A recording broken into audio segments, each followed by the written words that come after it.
I stood in the corner of the restaurant holding a glass of water I couldn't drink. My hands trembled as I watched my son Jaden laugh with his friends at the long table decorated with balloons and candles.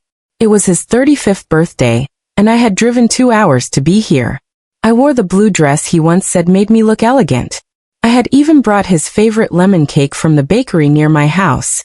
But when I arrived, Jaden barely looked at me.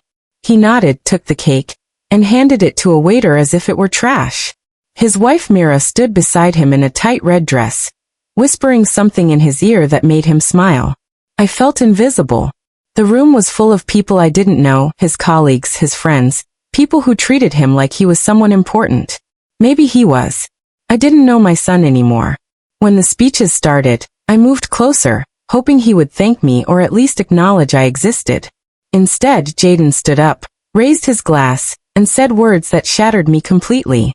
"I want to thank everyone for coming tonight," Jaden began, his voice loud and confident. The room fell silent.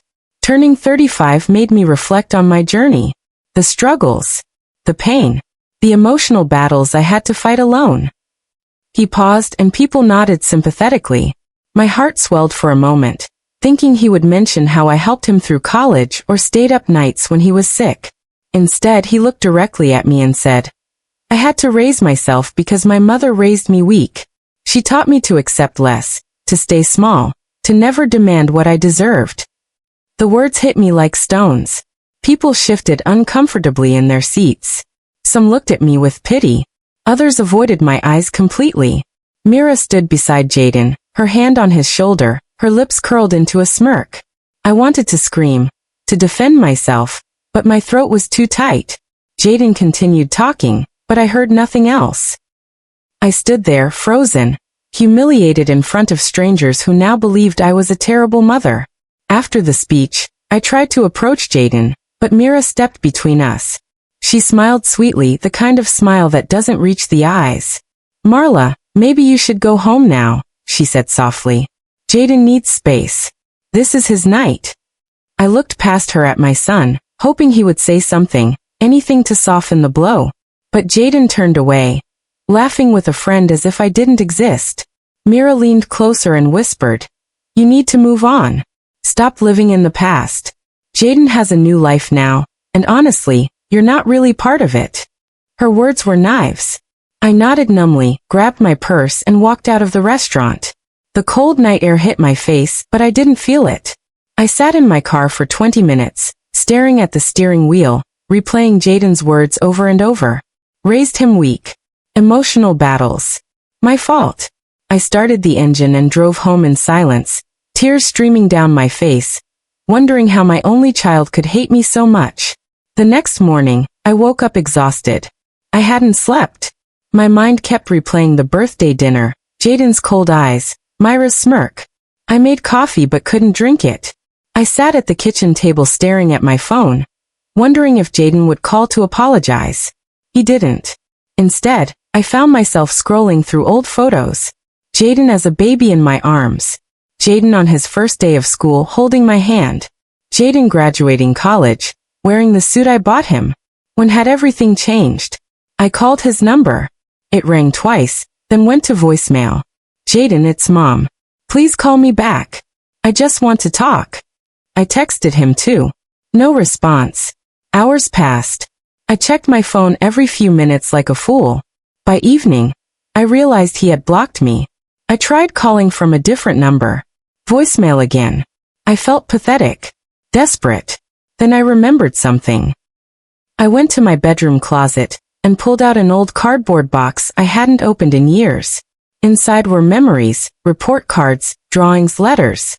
And at the bottom, a handwritten note from Jaden when he was 13. The letter was written in blue ink on lined notebook paper. The handwriting was messy but unmistakable. "Dear Mom, I know I don't say this enough, but thank you for everything. You're my only rock. When Dad left, I thought everything would fall apart, but you held us together. I don't know what I'd do without you. Love, Jaden." I read it 3 times, tears blurring the words. This was the real Jaden. The boy who loved me. The boy I raised alone after his father abandoned us. I had worked 2 jobs to keep us afloat. I packed his lunches, attended every school event, stayed up late helping with homework. I sacrificed everything so he could have a better life. And now he blamed me for his struggles?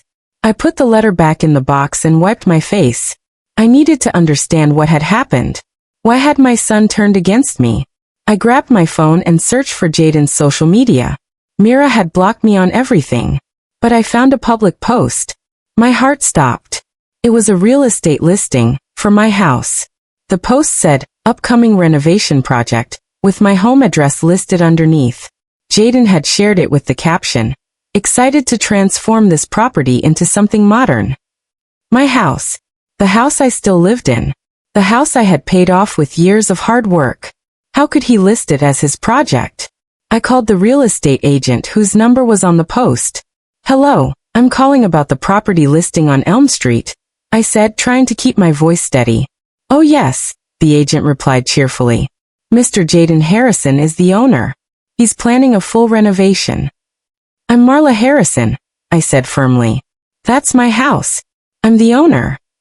There was a pause. Ma'am, according to our records, the property was transferred to Jaden Harrison 6 months ago. Perhaps you should speak with him directly. She hung up. I sat there stunned. Transferred? I never signed anything. I never agreed to give Jaden my house. My hands shook as I searched through my files for the property deed. It was gone. Panic set in. I grabbed my keys and drove to the bank. The bank was quiet when I arrived. I approached the counter and asked to speak with the manager. Mr. Wilson, a man in his 50s with kind eyes, greeted me in his office. Mrs. Harrison, what can I do for you? I took a deep breath. I need to check my account.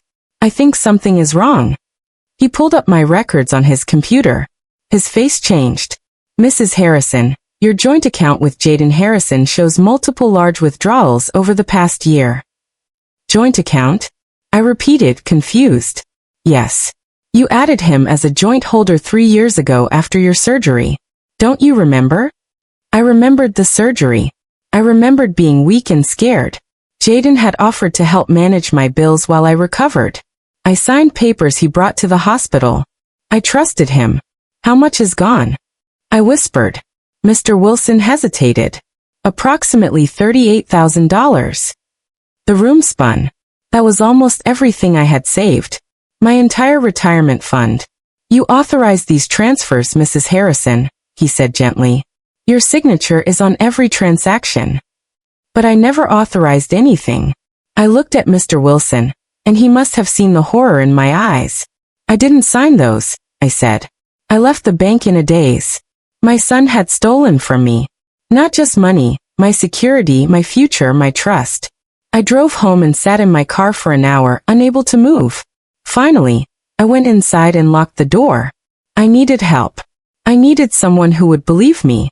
I thought of Nico, the young man who lived next door. He was a paralegal, always kind, always asked how I was doing. I knocked on his door that evening. Nico opened it, surprised to see me. Mrs. Harrison, are you okay? I shook my head.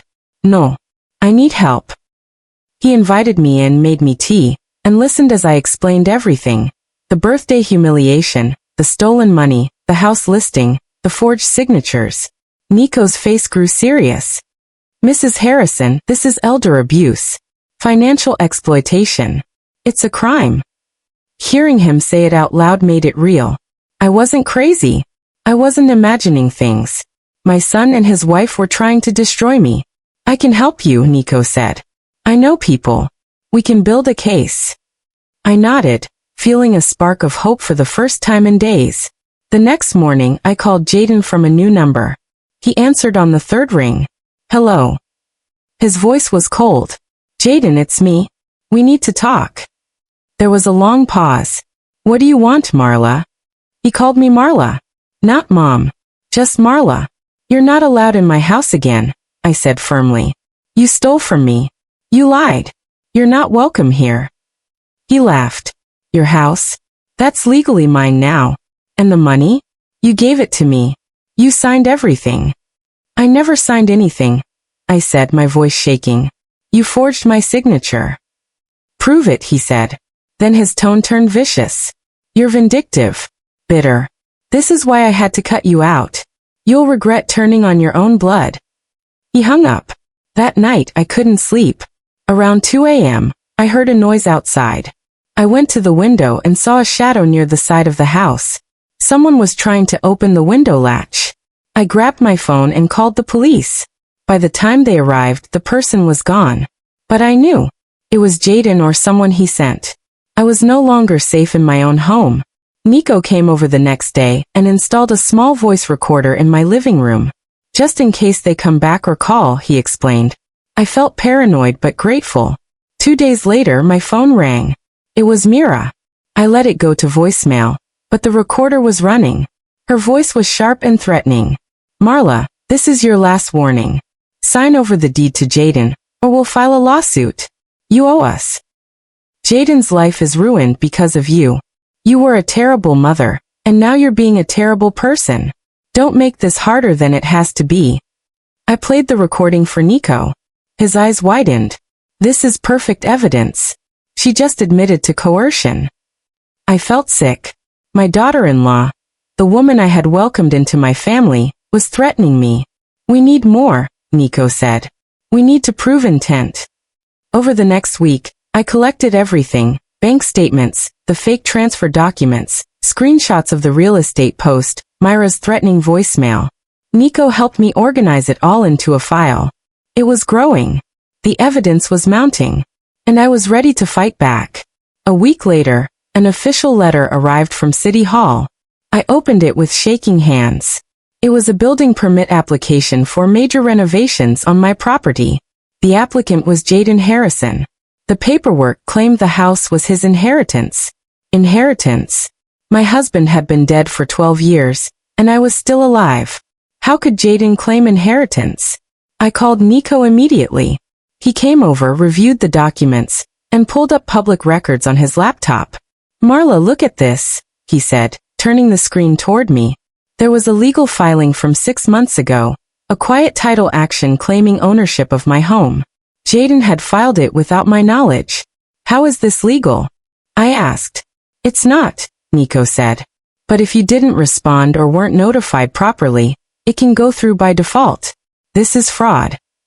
He printed everything and added it to our growing file. We have enough now to take this to court, he said. But we need a lawyer. I didn't have money for a lawyer. Jaden had taken it all. Nico smiled gently. I know someone who might help. That same week, I tried calling my sister, my cousin, even my niece. No one answered. I left voicemails. I sent texts. Nothing. Finally, my niece replied with a short message.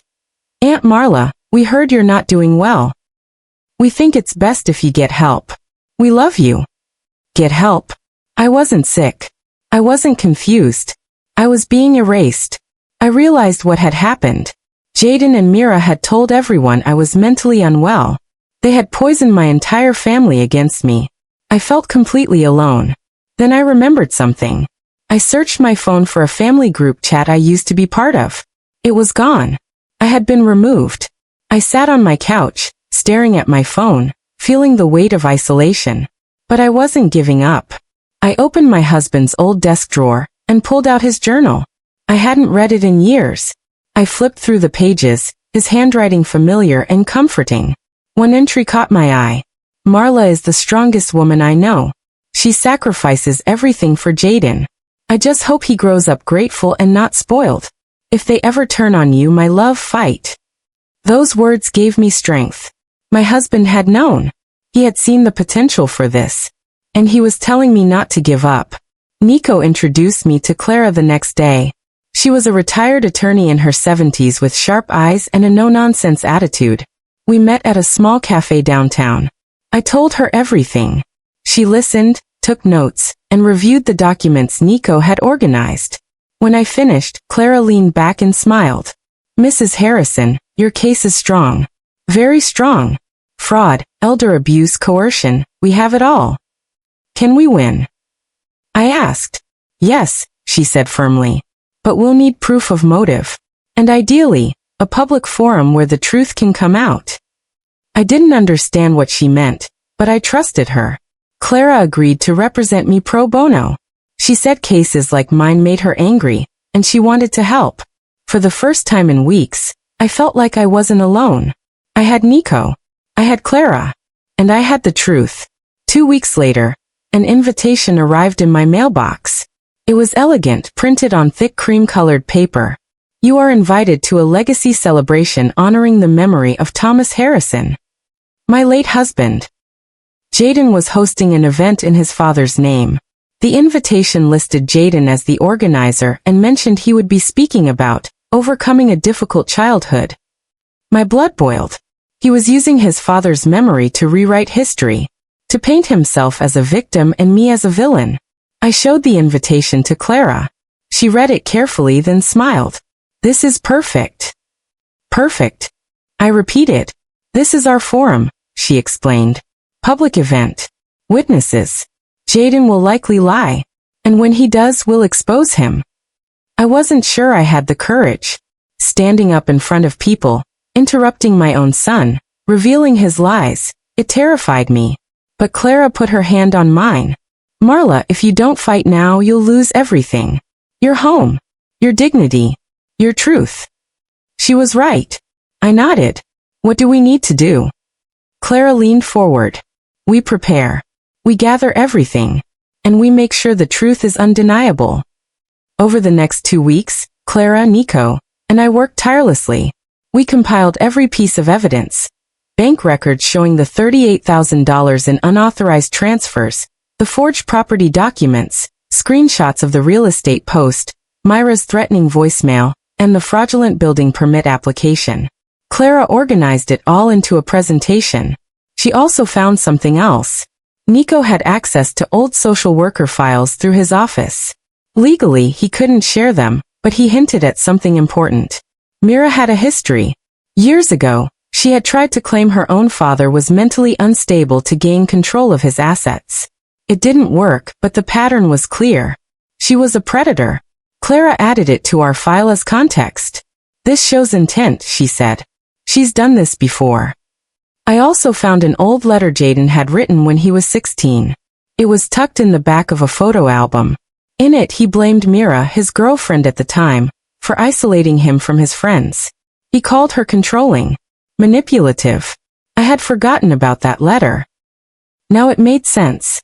Myra had been shaping Jaden for years, turning him against me slowly. Clara smiled when she saw it. This is gold. 3 days before the event, Myra showed up at my door. I saw her through the peephole, and almost didn't open it. But I remembered the recorder was on. I opened the door. Myra stood there in a designer coat, holding an envelope. Marla, we need to talk, she said, her voice syrupy sweet. I don't think we do, I replied. She sighed dramatically. Look, this has gotten out of hand. Jaden and I don't want to hurt you. We just want what's fair. Fair. I repeated. You stole my money. You tried to take my house. You turned my son against me. Myra's expression hardened. You're being dramatic. Jaden deserves that money. He's your son. Everything you have should go to him eventually anyway. She held out the envelope. This is a check. $52,000. Take it. Move somewhere quiet. And leave us alone. I stared at the envelope. $50,000 for my silence. For my dignity. You're scared, I said slowly. Myra's jaw tightened. I'm being generous. No, I said. You're scared because you know what you did was wrong. And you know I'm going to fight. I closed the door in her face. Through the peephole, I watched her stand there, furious, before she finally left. The Sunday before the event, I went to church. I hadn't been in weeks, too ashamed to face people. But I needed strength. As I sat in the pew, I overheard 2 women whispering behind me. Did you hear about Marla Harrison? Apparently, she's losing her mind. Her son is trying to help her, but she's refusing. Such a tragedy, the other replied. She used to be so sharp. I turned around. Both women looked away, embarrassed. I wanted to scream, to tell them the truth, but I stayed silent. After the service, I walked to my car and saw Jaden's business partner loading groceries into his trunk. He saw me and quickly looked away. Jaden had poisoned everyone. Clara had warned me this would happen. They'll control the narrative until we take it back, she had said. That evening, Clara called. Marla, I think we should record a video. Your side of the story. Just in case. I agreed. We set up a camera in Nico's apartment, and I spoke for 20 minutes. I told the truth, about raising Jaden alone, about the sacrifices, about the theft, the lies, the manipulation. It was emotional. I cried. But it was real. Clara saved the video. We'll use this if we need to, she said. On Thursday, Clara filed a formal counterclaim blocking all conservatorship attempts. The legal notice was served to Jaden at his office.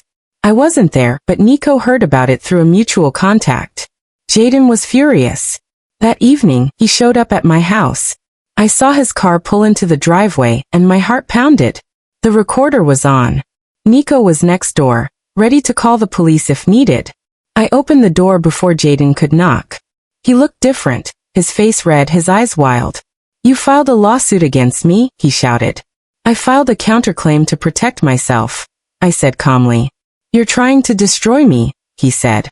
You're trying to ruin my reputation, my career, my life. All because you can't accept that I don't need you anymore.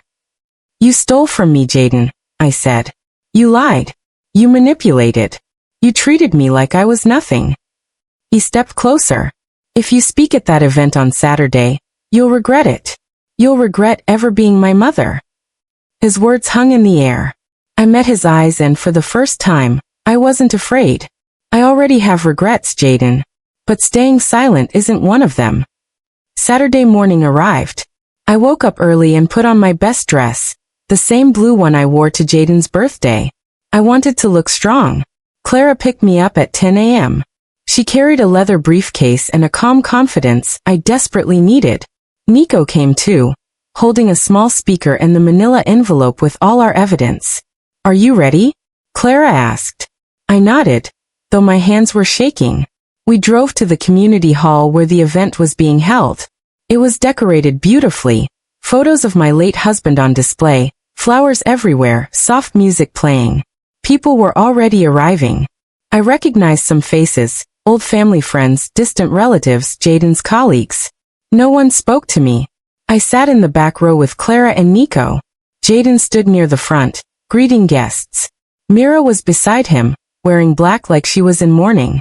At 11 a.m., the event began. A coordinator welcomed everyone and talked about my husband's legacy. Then Jaden stepped up to the microphone.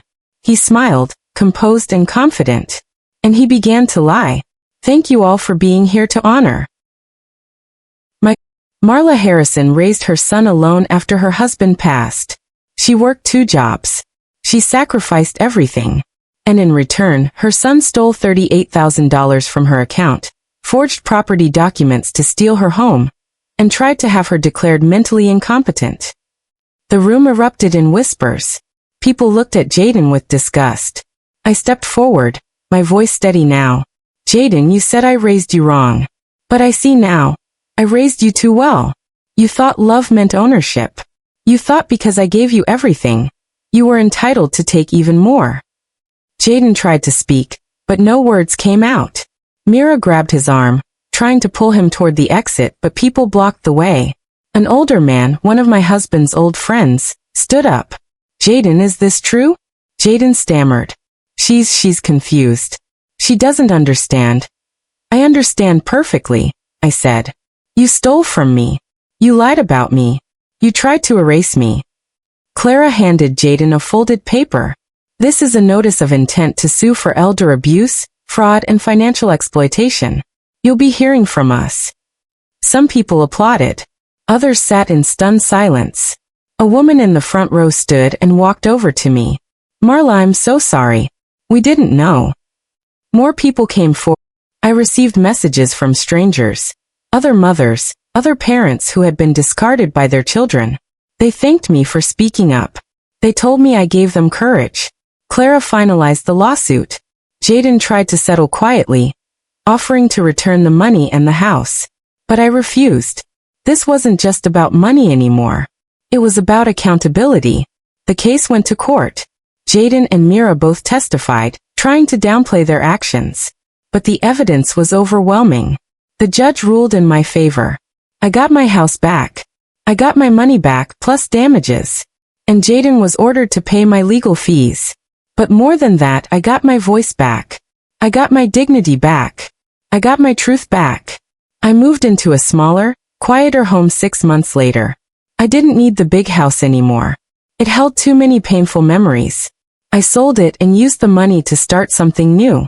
I created a support group for parents who had been abandoned or abused by their adult children. We met once a week in a community center. I listened to their stories. I shared mine. We cried together. We healed together. One woman told me, "I thought I was the only one." Another said, "You gave me permission to stop feeling guilty." I realized I wasn't just healing myself. I was helping others find their strength too. Nico visited often. He brought groceries, fixed things around my new place, and reminded me I wasn't alone. Clara became a close friend. We had coffee every Sunday and talked about life, justice, and second chances. I never heard from Jaden again.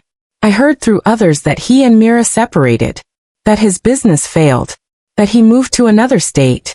I felt no satisfaction in his downfall, only sadness for the son I lost. But I also felt peace, because I had fought. I had stood up, and I had won. I sat at my kitchen table one quiet morning, writing letters to mothers who had reached out to me. I told them they weren't alone. I told them their love wasn't a weakness. I told them to fight for their dignity. One letter ended with this: "If you give someone your life, make sure they never think they own it. You are not a resource. You are not an obligation. You are a person who deserves respect, love, and truth. Don't let anyone take that from you, not even your own child." I sealed the envelope and placed it on the growing stack. Outside, the sun was shining. I could hear birds singing. For the first time in years, I felt free. I looked at the photo on my wall, the one of Jaden as a boy, holding my hand. I didn't take it down, because that boy did exist once. And I did love him. But I also loved myself. And that, I realized, was the most important lesson of all. I smiled, made myself a cup of tea, and opened my journal. What would you have done if your child turned on you? I wrote. Then I answered my own question. I would fight. And I did. Thanks so much for watching. Did this story touch your heart? Tell me where you're watching from in the comments. I'd love to connect with you. If you enjoyed the story, you can show your support by hitting that super thanks button. It really helps me continue creating more meaningful content like this. Your kindness and support truly mean everything. Don't forget to like, comment, and subscribe so you never miss a new life story. Until next time, with love and gratitude.